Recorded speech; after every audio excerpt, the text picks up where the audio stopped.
रायपुर छत्तीसगढ़ से एक कहानी सामने आई है। एक मामूली सा जमीनी विवाद था, लेकिन देखते ही देखते ये एक वायरल पब्लिक कॉन्फ्रंटेशन बन गया। तो आज हम इसी तीखी बहस को डीकंस्ट्रक्ट करने वाले हैं, जिसमें एक तरफ एक पत्रकार थे और दूसरी तरफ एक जमीन के दलाल।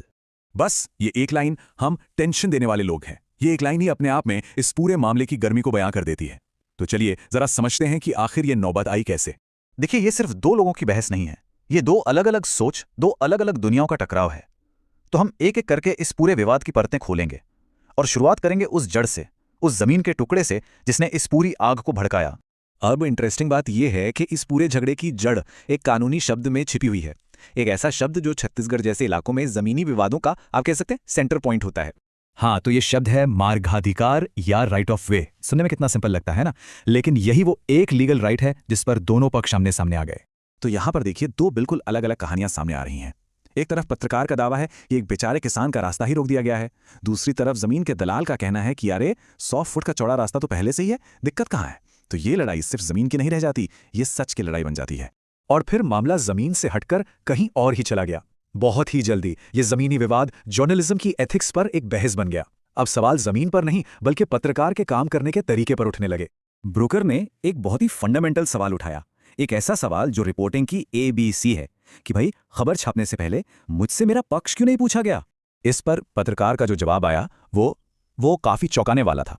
उन्होंने कहा कि वो जानबूझकर फोन नहीं उठाते ताकि बाद में कोई ये इल्जाम न लगा दे कि उन्होंने पैसे मांगे थे।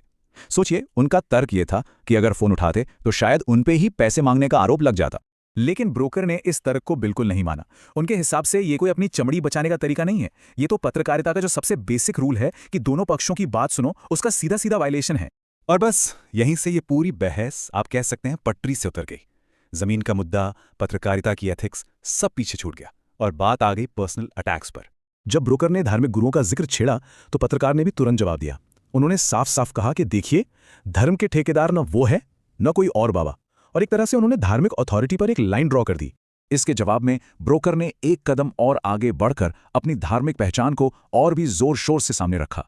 उन्होंने दावा किया कि वो सिर्फ एक बिजनेस पर्सन नहीं है, बल्कि वो तो युवाओं के लिए एक सनातनी आइकॉन है। तो सवाल यह उठता है कि इस पूरे हंगामे से हम क्या समझें? क्या यह सिर्फ दो लोगों का झगड़ा था? नहीं, असल में ये हमारे समाज में चल रहे कुछ बहुत बड़े मुद्दों की एक छोटी सी झलक है। सोचिए, एक छोटी सी बहस, लेकिन ये हमें कितनी सारी चीजें दिखाती है। ये दिखाती है कि जमीन से जुड़े हक की लड़ाई कितनी पेचीदा हो सकती है।